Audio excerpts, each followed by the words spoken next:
Welcome back, everybody. Here we're going to tackle our second review lesson for our area chapter, okay, on section 10-2. And in this one, we're going to cover finding the area of trapezoids, rhombuses, and kites. Oh my. Here we go. Okay, first up, problem one, just what is the area of a trapezoid? I'm going to say this is the simple example for the day.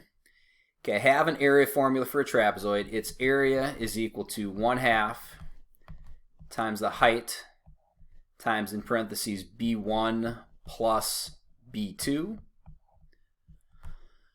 Okay, where h is the height of the trapezoid, the distance between the bases, so in this case that's 12, and B1 and B2 are our two bases in any order. And remember, with a trapezoid, the bases are the two parallel sides, so in this case the 21, the 15. Alright, with this problem we have all the information we need, so we can just plug it into the equation. Okay, area is equal to 1/2 times the height, which is 12, times base 1, doesn't matter which one we use, I'll just say 21, plus base 2, we can say 15. If you're going to do that in one step on the calculator, make sure you do have the parentheses. When I multiply that through, I get 216, so we could say 216 meters squared. All right, so as you see, trapezoids are pretty simple when you have the right information. In problem 2, let's take a look at a little more difficult trapezoid problem. Here's why this one's more difficult. Once again, we've got area equals 1/2 times height times B1 plus B2. Again, the issue here when I start filling this in, I've got area equals, we know the half, we know the height, which once again is the 12, distance from base to base, distance between the parallel sides. And then for the bases, I know one of them, the 8. Okay, but I don't know what the other base is. I'm going to have to solve for a missing piece here. Okay, so I need to know what the other base of the trapezoid is. And the trick for that is I know that the bottom 8 is going to match up with this chunk on the top for that rectangle. So what this is going to come down to is finding this missing part of the base. I'm going to call that x. And to do that, I can split this trapezoid into a right triangle. And since I already know two of the sides, I can use Pythagorean theorem to solve for the last side. Okay, we looked at in chapter 8 two different ways of solving for missing pieces of a triangle. Pythagorean theorem is one of them. So again, what that is, that's my a squared plus b squared equals c squared. Leg squared plus leg squared equals hypotenuse squared. Okay, the hypotenuse in this case is the 14. And the a and b we can say are the x and the 12. So x squared plus 12 squared. Let's square things out. 12 squared is 144, so we can say that x squared is plus 144 is equal to 14 squared, which is 196. Okay, I'm going to solve for the x by subtracting 144 from both sides of the equation. That gives me x squared is equal to 52.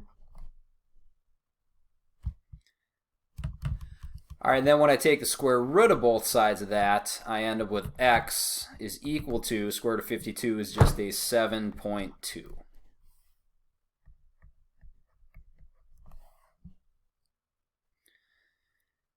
Okay, so I've now got the missing part of that base. The entire base then is going to be the 7.2 plus the 8, so in other words, 15.2. All right, now I'm back to where I was with the last problem. We've got everything plugged into the equation. We can just plug it into the calculator now, and I end up with a 139.2, we could say yards squared, for this answer.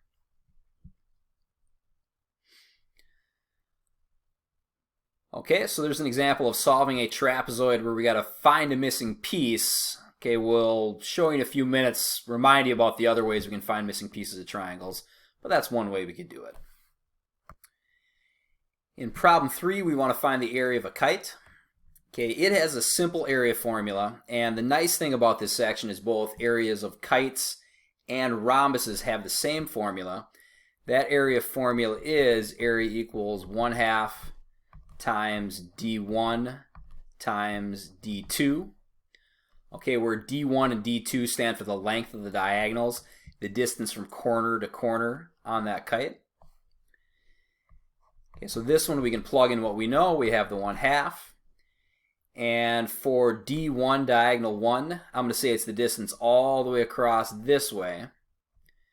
So as in 8 plus 8, we need to use the entire distance, 16.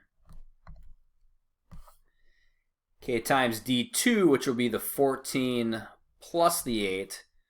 Okay, so in other words, 22.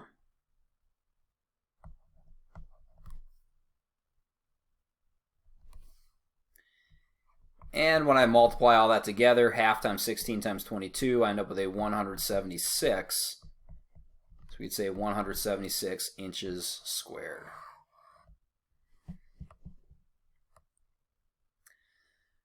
All right, so just like with the trapezoid, when we know all the dimensions, it's pretty simple. We just plug things into the equation and let the calculator do the work. All right, let's take a look at a problem using that 1/2 times d1 times d2 where I don't have all the information. So in this case, we have a rhombus. Just like with the kite, we know area is equal to 1/2 times d1 times d2. Okay, and in this case, notice I'm only given one dimension on the diagonals. Now, if we say that this 3 goes along with this diagonal here, we know that these two parts of it will be equal. So I suppose at this point I have area equals 1/2 times 3 plus 3 is 6 times the other diagonal. Once again, though, I'm missing a chunk of this part, so I'm going to have to do some solving using right triangles to figure out what that other diagonal is. Okay, that's where this angle here is going to come into play. So I can make this into a right triangle. And a theorem from way back in the first semester said that rhombuses and kites, diagonals intersect at right angles. So I know I have a right angle here. I've got a 3. I want to solve for this missing part here. We'll call that x. And anytime I have a triangle that I know an angle and a side, I can use trigonometry to figure out what the missing sides are. Okay, so as far as my angle goes, 3 is the opposite side. We're making a mess of this picture here, but that's okay.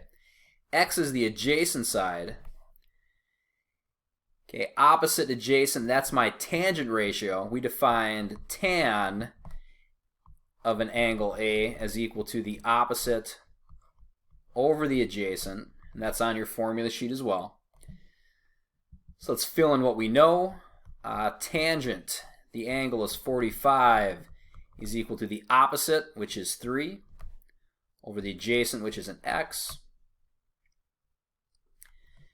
Okay, for this one, to get the x by itself, we'll multiply both sides of the equation by x. That gives me x tan 45 is equal to 3.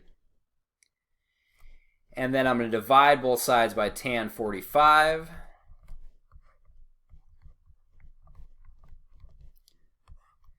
Okay, when I plug that in my calculator, then x equals 3 over tan 45.